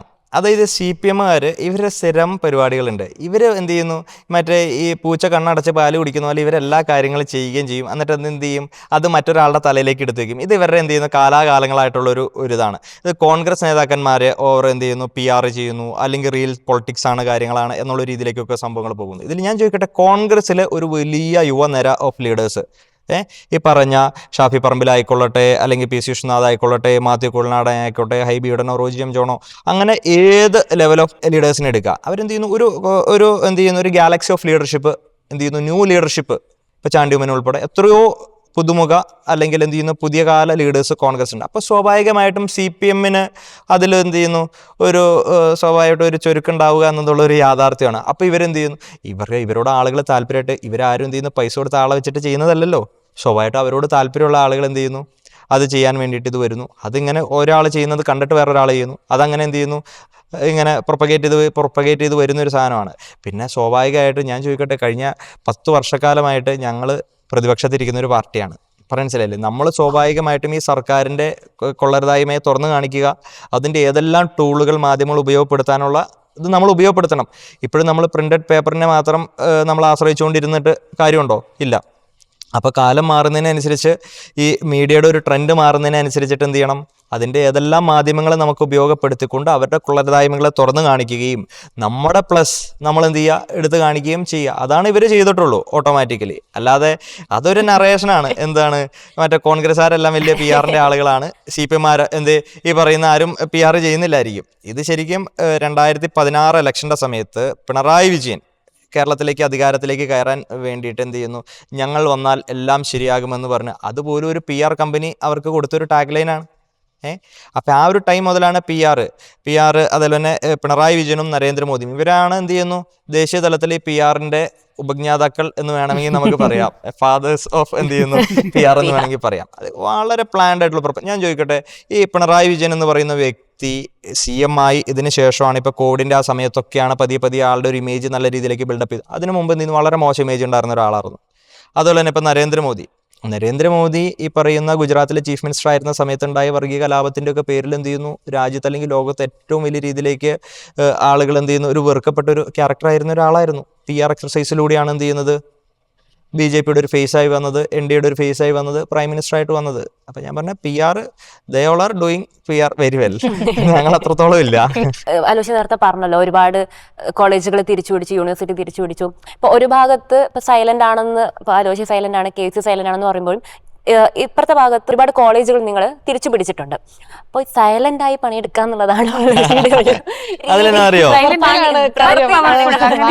അല്ല അതാണ് അതിലെന്നാ അറിയോ, ഈ നമ്മളെപ്പറ്റി പോസിറ്റീവായിട്ട് പാർട്ടി ലീഡർഷിപ്പിൽ എല്ലാവരും പറയുന്നൊരു സാധനം, നിങ്ങൾ ആദ്യം പറഞ്ഞതുപോലെ എന്ത് ചെയ്യുന്നു വലിയ താരപരിവേഷമില്ലാതെ, അല്ലാതെ എന്താ പറയുക, നമുക്കൊരു ടിപ്പിക്കൽ പൊളിറ്റീഷ്യൻ എന്ന് പറയുന്നവർക്ക് ഒരു ബഹളത്തിൻ്റെ അല്ലെങ്കിൽ ഒരു ഫിഗർ എന്ന് പറയുന്ന. അപ്പം എനിക്ക് എൻ്റെ വീക്ക്നെസ് എന്താണെന്ന് ക്ലിയർ ആയിട്ടുള്ളൊരു ക്ലാരിറ്റി എനിക്കുണ്ട്. ഇപ്പം നമുക്ക് അതിന് പറ്റിയ ഒരു ഫിഗർ ആണെന്നൊന്നും എന്ത് ചെയ്യുന്നില്ല, സ്വാഭാവികമായിട്ട് എനിക്കൊരു തോന്നലില്ല. പക്ഷേ നമ്മൾ ലീഡർഷിപ്പിലേക്ക് വരുമ്പോൾ നമുക്കൊരു ചിന്താഗതി ഉണ്ട്, എന്തായിരിക്കണം നമ്മുടെ ഒരു ബെഞ്ച് മാർക്ക്. നമ്മൾ ഇറങ്ങിക്കഴിഞ്ഞ് കഴിയുമ്പോഴത്തേക്കും ഇയാളുടെ പീരീഡ് എങ്ങനെ ആയിരുന്നു എന്ന് വരുന്ന തലമുറ പറയണമെന്നല്ല. അതിൽ ഞങ്ങൾ ഏറ്റവും കൂടുതൽ ശ്രദ്ധിച്ചത് എന്ത് ചെയ്തു, ക്യാമ്പസുകൾ തിരിച്ചു പിടിക്കുന്ന തരങ്ങൾ. ഞാൻ ആദ്യം സൂചിപ്പിച്ചില്ല, കൊറോണയ്ക്ക് ശേഷമാണ് ഞങ്ങളുടെ എല്ലാം കമ്മിറ്റിയുടെ പ്രവർത്തനങ്ങൾ വരുന്നത്. അപ്പോൾ വിദ്യാർത്ഥികൾ ഇതിൽ നിന്നെല്ലാം ക്യാമ്പസുകളിൽ നിന്നൊരു വിട്ടു നിൽക്കുന്ന ഒരു സാഹചര്യം, അല്ലെങ്കിൽ ഇവിടെ നിന്ന് നാട് വിട്ടു പോകാൻ പറ്റുന്ന ഒരു സാഹചര്യം. അപ്പോൾ അവരെ എല്ലാവരും പൊളിറ്റിക്കലി ചിന്തിക്കുന്ന തരത്തിലേക്ക് പരുവപ്പെടുത്തിയെടുക്കുക എന്നതായിരുന്നു ഞങ്ങളുടെ ഒന്നാമത്തെ ഉത്തരവാദിത്വം. 2, സംഘടനയിൽ ഈ യൂണിറ്റ് തലവും സംസ്ഥാന തലവും തമ്മിലുള്ളൊരു ഒരു ഡിസ്റ്റൻസ്. ആ ഡിസ്റ്റൻസ് നമുക്കറിയാം, ഈ കൊറോണ പീരീഡ് എന്ന് പറഞ്ഞാൽ സോഷ്യൽ ഡിസ്റ്റൻസിങ്ങിൻ്റെ കാലഘട്ടമായിരുന്നു. ആ സോഷ്യൽ ഡിസ്റ്റൻസിങ് മാറ്റി കണക്ടിവിറ്റി കൂടുതൽ ബിൽഡപ്പ് ചെയ്യുന്ന തരത്തിലേക്ക് അതിനെ കൊണ്ടുപോകുക. അതായത് KSU എന്ന് പറയുന്ന സംഘടന വിന്നബിലിറ്റി ഇല്ലാത്ത സംഘടനയാണ് എന്ന് പൊതുമാധ്യമങ്ങളും, അതായത് മറ്റേ വർക്കൊന്നും നടക്കാത്തല്ല, ഞങ്ങൾക്ക് മുമ്പ് ഉണ്ടായിരുന്ന ഞങ്ങളുടെ കമ്മിറ്റിയിൽ നല്ല രീതിയിലേക്ക് എക്സ്ട്രോർഡിനറി ആയിട്ട് വർക്ക് ചെയ്ത കമ്മിറ്റികളാണ്. അതായത് എൻ്റെ മുൻപുണ്ടായിരുന്ന സംസ്ഥാന അധ്യക്ഷനായിക്കൊള്ളട്ടെ, ഞങ്ങളുടെ കമ്മിറ്റി ആയിക്കൊള്ളട്ടെ. അപ്പോൾ എന്ത് ചെയ്യുന്നു, കേരളത്തിൻ്റെ ഒരു പ്രതിപക്ഷ എന്ന തരത്തിലേക്ക് നിരന്തര സമരങ്ങൾ കാര്യങ്ങളൊക്കെ ആയിട്ട് മുന്നോട്ട് പോയിരുന്നൊരു ഘട്ടമുണ്ട്. എല്ലാ കാലഘട്ടത്തും അവരുടേതായിട്ടുള്ള രീതിയിലേക്ക് നല്ല രീതിയിലേക്ക് പ്രവർത്തനങ്ങൾ മുന്നോട്ട് കൊണ്ടുപോകുന്ന ഒരു സാഹചര്യമുണ്ട്. അപ്പോൾ സ്വാഭാവികമായിട്ടും ഞങ്ങളുടെ കമ്മിറ്റി നമ്മളെ പ്ലാൻ ചെയ്ത സമയത്ത് നമ്മൾ എന്ത് ചെയ്യുന്നു, വിന്നബിലിറ്റി ഇല്ലാത്ത സംഘടനയാണ് KSU എന്ന പേര് മാറ്റുക. നമുക്ക് എന്ത് ചെയ്യുന്നു, വിൻ ചെയ്യാൻ പറ്റുന്ന അല്ലെങ്കിൽ പൊട്ടൻഷ്യലുള്ള ആളുകളാണ് നമ്മുടെ കമ്മിറ്റിയിലുള്ളത്. അല്ലെങ്കിൽ എന്ത് യൂണിറ്റ് തലം തുടങ്ങി, സ്റ്റേറ്റ് കമ്മിറ്റി എന്ന് മാത്രമല്ല, യൂണിറ്റ് തലം തുടങ്ങി സ്റ്റേറ്റ് വരെ എന്നുള്ള ഇതിലേക്ക് നമ്മൾ എത്രയോ കോളേജുകൾ നമ്മൾ തിരിച്ചു പിടിച്ചു. അതും തിരിച്ചു പിടിച്ച ക്യാമ്പസുകൾ എന്ന് പറയുന്നത് 20, 25, 30, ഈവൻ 35 വർഷം പോലും ആയിട്ട് KSU വിജയിച്ച് കയറാത്ത ക്യാമ്പസുകൾ നമുക്ക് വിജയിച്ച് കയറാൻ സാധിക്കുന്നുണ്ടായിരുന്നു. യൂണിവേഴ്സിറ്റികൾ, 2 യൂണിവേഴ്സിറ്റികൾ ഈ പ്രതിപക്ഷത്തായിരിക്കുന്ന ഘട്ടത്തിൽ എന്ത് ചെയ്യുന്നു, നമ്മൾ തിരിച്ചു പിടിക്കുന്ന ഒരു സാഹചര്യത്തിലേക്ക് വന്നു. എത്രയോ യൂണിവേഴ്സിറ്റികളിൽ, സെനറ്റുകളിൽ നമ്മുടെ റെപ്രസെൻറ്റേഷൻ, അല്ലെങ്കിൽ എന്ത് ചെയ്യുന്നു, അത് ഞാൻ ആദ്യം സൂചിപ്പിച്ചല്ലോ, നമുക്ക് യൂണിവേഴ്സിറ്റി തെരഞ്ഞെടുപ്പിൽ മത്സരിക്കാൻ പോലും SFI അനുവദിക്കാത്ത, അല്ല അത്ര കാലൂഷ്യം നിറഞ്ഞൊരു സാഹചര്യത്തിൽ നിന്ന് ഞങ്ങൾ എന്ത് ചെയ്യുന്നു, നമ്മുടെ കമ്മിറ്റിയുടെ കാലഘട്ടത്ത് എന്ത് ചെയ്യുന്നു, എല്ലാവർക്കും മത്സരിക്കാൻ പറ്റുന്ന ഒരു സാഹചര്യത്തിലേക്ക് എല്ലാ തെരഞ്ഞെടുപ്പുകളിലും എത്രയോ വിജയങ്ങൾ നമുക്ക് കൊണ്ടുവരാൻ പറ്റുന്ന ഒരു സാഹചര്യമുണ്ട്. അപ്പോൾ ഇതിൽ എന്ത് ചെയ്യുന്നു, വലിയ സ്മാർട്ട് വർക്ക്, സൈലൻ്റ് ആയിട്ട് നിന്ന് കഴിഞ്ഞാലും സംഘടനയെ പതിയെ ചലിപ്പിച്ച് മുന്നോട്ട് കൊണ്ടുപോവുക എന്നതാണ് ഒരു ശൈലി എന്നുള്ള രീതിയിൽ. അതായത് ഞാൻ KSUവിൻ്റെ ജില്ലാ പ്രസിഡൻ്റായി മത്സരിക്കുന്നത് ഞങ്ങൾക്ക് വാശിയേറിയ സംഘടനാ തെരഞ്ഞെടുപ്പ്, ഇന്നർ ഡെമോക്രസിയുടെ ഭാഗമായിട്ട് തെരഞ്ഞെടുപ്പാണ്. അന്ന് എൻ്റെ ഒരു ടാഗ് ലൈൻ എന്ന് പറഞ്ഞാൽ ലുക്കിലല്ല വർക്കിലാണ് കാര്യം. അപ്പം ഞാനിട്ട ഒരു സാധനമല്ല, എൻ്റെ ഫ്രണ്ട്സ് എന്ത് ചെയ്യുന്നു, അവർ തന്നെ ഒരു ടാഗ്, പക്ഷെ അന്ന് ഭയങ്കര ഹിറ്റായിട്ടുള്ളൊരു ടാഗ് ലൈനായിരുന്നു. ആ തെരഞ്ഞെടുപ്പിൽ വളരെ വാശിയേറിയ പോരാട്ടത്തിൽ ഞാൻ എന്ത് ചെയ്യുന്നു, ജില്ലാ പ്രസിഡൻ്റായിട്ട് വിജയിച്ച് കയറുന്ന ഒരു ഇതുണ്ട്. അപ്പം നമുക്ക് എന്ത് ചെയ്യുന്നു, ലുക്കിലല്ല കാര്യം, വർക്കിലാണ് കാര്യം. വളരെ സ്മൂത്തായി നമ്മളൊരു സംഘടനയെ മുന്നോട്ട് കൊണ്ടുപോവുക. അതിൽ എനിക്ക് കടപ്പെട്ടിരിക്കുന്ന എൻ്റെ കമ്മിറ്റിയിലുള്ള ഭാരവാഹികളുണ്ട് യൂണിറ്റ് തലത്തിൽ. അതായത് വളരെ വലിയ രീതിയിലേക്കുള്ള സ്ട്രഗിൾ, അത് ഞാൻ പറഞ്ഞല്ലോ, SFIക്ക് ഒരു നോമിനേഷൻ പോലും കൊടുക്കാൻ പറ്റാത്ത സാഹചര്യത്തിലേക്ക്, അതേപോലെ അവരുടെ അടക്കി പിടിക്കുന്ന ക്യാമ്പസുകളിലേക്ക് നമ്മുടെ KSUവിൻ്റെ വർക്കേഴ്സിന് എന്ത് ചെയ്യാൻ പറ്റുന്നുണ്ട്, മത്സരിച്ച് ഫുൾ പാനൽ മത്സരിച്ച്, അല്ലെങ്കിൽ എന്ത് ചെയ്യുന്നു, ഒരു തെറ്റ്. അത് നമ്മൾ ആ ഒരു ടൈമിൽ ക്യാമ്പസ് ചോഡ് എന്ന് പറയുന്ന ഒരു ക്യാമ്പയിൻ സ്റ്റാർട്ട് ചെയ്ത്, അത് ഈ രാഹുൽ ഗാന്ധിയുടെ ഈ പറയുന്ന ഭാരത് ജോഡോയുടെ ഒരു പേരിന് ഒരു സമാനമായിട്ടുള്ള രീതിയിലേക്ക് നമ്മൾ 7-8 യൂണിവേഴ്സിറ്റി ക്യാമ്പുകൾ നമ്മൾ സംഘടിപ്പിച്ച് യൂണിറ്റ് ഭാരവാഹികളെ നേരിട്ട് ആ ക്യാമ്പിലേക്ക് കൊണ്ടുവന്ന് we are giving training to them. അപ്പോൾ സ്വാഭാവികമായിട്ട് അതോടൊപ്പം അവർ വലിയ ഡിറ്റർമിനേഷനോട് കൂടിയിട്ട് വർക്ക് ചെയ്യുന്ന, യാതൊരു ലാഭവും പ്രതീക്ഷിക്കാണ്ട് വർക്ക് ചെയ്യുന്ന യൂണിറ്റ് തലത്തിലുള്ള KUSHന്റെ സഹപ്രവർത്തകർ. അവരാണ് ആക്ച്വലി എന്ത് ചെയ്യുന്നത്, ഈ വിക്ടറീസിൻ്റെ എല്ലാം കാരണം അവരാണ്. ഞങ്ങളതിൻ്റെ ഒരു പ്ലാറ്റ്ഫോമായി നിന്നു എന്ന് മാത്രമേ ഉള്ളൂ. ഏറ്റവും കൂടുതൽ വിമർശിക്കപ്പെടുന്നത് UDF കാലത്ത് പാഠപുസ്തകങ്ങൾ വൈകിയെത്തി, പിന്നെ ഫോട്ടോസ്റ്റാറ്റ് എടുത്തു കൊടുത്തു എന്നൊക്കെയുള്ള രീതിയിലാണ്. ഇപ്പം നേരത്തെ വിദ്യാർത്ഥികൾക്ക് പാഠപുസ്തകം കൊടുക്കുന്നു, അതിനൊരു തുക്കളക് പരിഷ്കരണം എന്നുള്ള രീതിയിലാണ് രമേശ് ചെന്നിത്തല അതിനെ വിശേഷിപ്പിച്ചിട്ടുള്ളത്. ശരിക്കും നേരത്തെ പാഠപുസ്തകം കൊടുക്കുന്നത് നല്ല കാര്യമല്ലേ? അല്ല, നേരത്തെ പാഠപുസ്തകം കൊടുക്കുന്നതിൽ യാതൊരു രീതിയിലേക്കുള്ള തെറ്റായിട്ടുള്ള കാര്യമൊന്നുമില്ല. ഇവിടെ നടക്കുന്ന കാര്യം എന്താണ്, ഞാൻ പറഞ്ഞല്ലോ, ഈ government is fully running on PR-ന് വേണ്ടിയിട്ട് എന്തും കാണിച്ചു കൂട്ടുന്ന ഒരു തരത്തിലേക്കാണ് ഈ ഗവൺമെൻറ് പോകുന്നത്. അതിലേക്ക് കടന്നു വരുന്നതിന് മുമ്പ് ഉച്ചക്കഞ്ഞിയായിട്ട് ബന്ധപ്പെട്ട ഒരു ഇത്, അതായത് മന്ത്രി അപ്പൂപ്പൻ ആരാ, നമ്മുടെ ശിവൻകുട്ടി മിനിസ്റ്റർ, ആളുടെ PR ഇങ്ങനെ റൺ ചെയ്യുന്ന, എനിക്കൊന്നു CM-നേക്കാളും കൂടുതൽ PR എന്ത് ചെയ്യുന്നു, ശിവൻകുട്ടി അപ്പൂപ്പൻ്റെ PR റൺ ചെയ്യുന്നുണ്ട്. അതിൽ പറയുന്നത് എന്ത് ചെയ്യുന്നു, നമ്മൾ കുട്ടികൾക്ക് ബിരിയാണി കൊടുക്കുകയാണ്. എവിടെയാണ് ബിരിയാണി കൊടുക്കുന്നതെന്ന് നമ്മൾ ആലോചിക്കണം. അതായത് ഇപ്പോൾ ഉച്ചക്കഞ്ഞി എന്ന് പറയുന്ന ആ സിസ്റ്റം റൺ ചെയ്തുകൊണ്ട് പോകാൻ വേണ്ടിയിട്ട് ആ സ്കൂളിലെ പ്രിൻസിപ്പൽമാർ, അവിടുത്തെ അധ്യാപകർ, അവിടുത്തെ PTA, അവിടുത്തെ നാട്ടുകാർ പിരിവിട്ട് അല്ലെങ്കിൽ ചിട്ടി പിടിച്ച് എന്ത് ചെയ്യുന്നു, ഇതിന് വേണ്ടിയിട്ടുള്ള ഒരു അല്പം ചോറെങ്കിൽ ചോറ്, അതിന് കറിയെങ്കിൽ കറി കൊടുക്കാൻ വേണ്ടിയിട്ട് അവർ സ്ട്രഗിൾ ചെയ്യുകയാണ്. അവിടെയാണ് എന്ത് പറയുന്നത്, മറ്റേ മിനിസ്റ്റർ അപ്പൂപ്പൻ ഞങ്ങൾക്ക് ബിരിയാണി തന്നു എന്ന് പറഞ്ഞിട്ട് ഒരു കുട്ടി പറയുന്ന ഒരു വീഡിയോ ഇങ്ങനെ നല്ല രീതിയിലേക്ക്. എല്ലാം നല്ല കാര്യമാണ്, കൊടുക്കണം, വേണ്ടെന്നല്ല. നമ്മുടെ കുഞ്ഞുങ്ങൾ പോഷകസമൃദ്ധമായിട്ടുള്ള ഭക്ഷണം കഴിച്ചിട്ട് എന്ത് ചെയ്യണം, വളരണം. പക്ഷേ എന്ത് ചെയ്യുന്നു, സർക്കാർ അതിന് വേണ്ടിയിട്ടുള്ള ഫണ്ട് അലോക്കേറ്റ് ചെയ്ത് കൊടുക്കണ്ടേ? ഇതെല്ലാം കൊടുക്കും അല്ലെങ്കിൽ കൊടുക്കണം എന്ന് പറഞ്ഞുകൊണ്ട് ഒരു PR എക്സർസൈസിന് വേണ്ടിയിട്ട് ഒരു പ്രഖ്യാപനം നടത്തുന്നു, എന്തെങ്കിലും ഒരു ഡെമോൺസ്ട്രേഷൻ നടത്തുന്നു. After that they are not looking into that. അതിലേക്ക് എന്ത് ചെയ്യുന്നില്ല, കാര്യമായിട്ടുള്ള രീതിയിലേക്ക് നോക്കുന്നില്ല. ഇതിൻ്റെ ബേർഡൻസ് ഫുള്ള് എന്ത് ചെയ്യുന്നു, അവരിതിലേക്ക് വരുന്നു. ഇപ്പോൾ പുസ്തകത്തിൻ്റെ കാര്യത്തിലാണെങ്കിലും പുസ്തകം കൃത്യസമയത്ത് കൊടുക്കുകയാണ് നല്ലത്. അതിൽ ഞാൻ മനസ്സിലാക്കുന്നത് ശ്രീ രമേശ് ചെന്നിത്തല പറഞ്ഞ ഒരു പ്രസ്താവനയെ വളച്ചൊടിച്ചു എന്നാണ് ഞാൻ മനസ്സിലാക്കുന്നത്. അദ്ദേഹം പറഞ്ഞത് വളരെ ലൈറ്റായിട്ട് പറഞ്ഞു, എന്ത് ചെയ്യുന്നു, കുട്ടികൾ എന്ത് ചെയ്യുന്നു, പാസ്സായതിനു ശേഷം അല്ലേ സ്വാഭാവികമായിട്ട് പുസ്തകം കൊടുക്കുന്നത് എന്നുള്ള രീതിയിലേക്ക് പറഞ്ഞു. അതിന് വലിയ രീതിയിലേക്ക് എന്ത് ചെയ്യുന്നു, പുസ്തകം കൊടുക്കുന്നതിന് ഞങ്ങളെന്തിനെതിരാവുന്നത്, പുസ്തകം നേരത്തെ കൊടുക്കുന്നത്.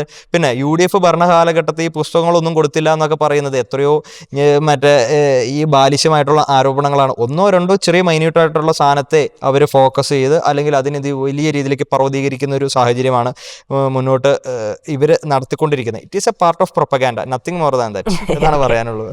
ഇനി നമുക്കൊരു റാപ്പിഡ് ഫയറിലേക്ക് പോയാലോ? കുഴക്കരുത്. ഒന്നുമില്ല, നമ്മൾ ഈ പറയുന്ന പോലെ ഒരാളെ പേര് പറയുമ്പോൾ പെട്ടെന്ന് ആളെ പറ്റി മൈൻഡിലേക്ക് ഓർമ്മ പെട്ടെന്ന് വരുന്ന, പ്രശ്നം ഉണ്ടാക്കുന്ന പേരൊന്നും ചോദിക്കരുത് കേട്ടോ. Pinarayi Vijayan, PR minister. KC Venugopal, very hard working politician.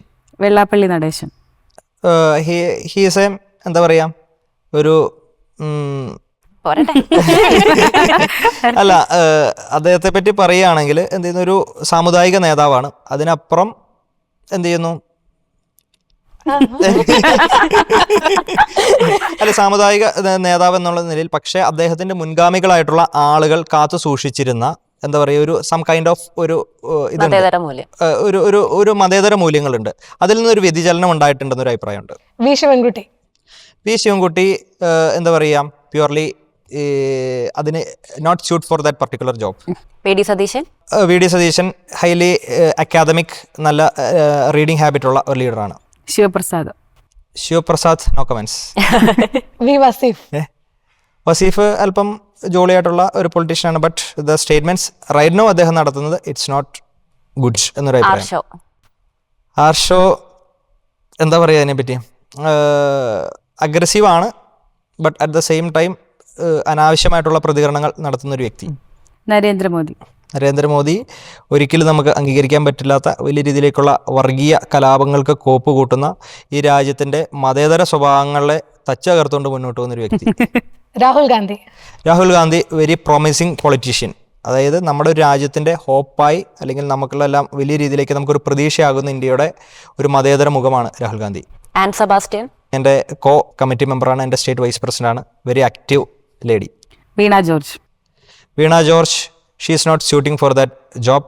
അതായത് അദ്ദേഹം ഒരു ചാനൽ അവതാരകയുടെ നിലവാരത്തിൽ നിന്ന് വീണ ജോർജ് ഒരു മന്ത്രി എന്നൊരു നിലവാരത്തിലേക്ക്, ഒരു പൊതുപ്രവർത്തക എന്ന നിലവാരത്തിലേക്ക് വളർന്നിട്ടില്ല. അഭിനയ റാണി, ദാറ്റ്സ് ഓൾ.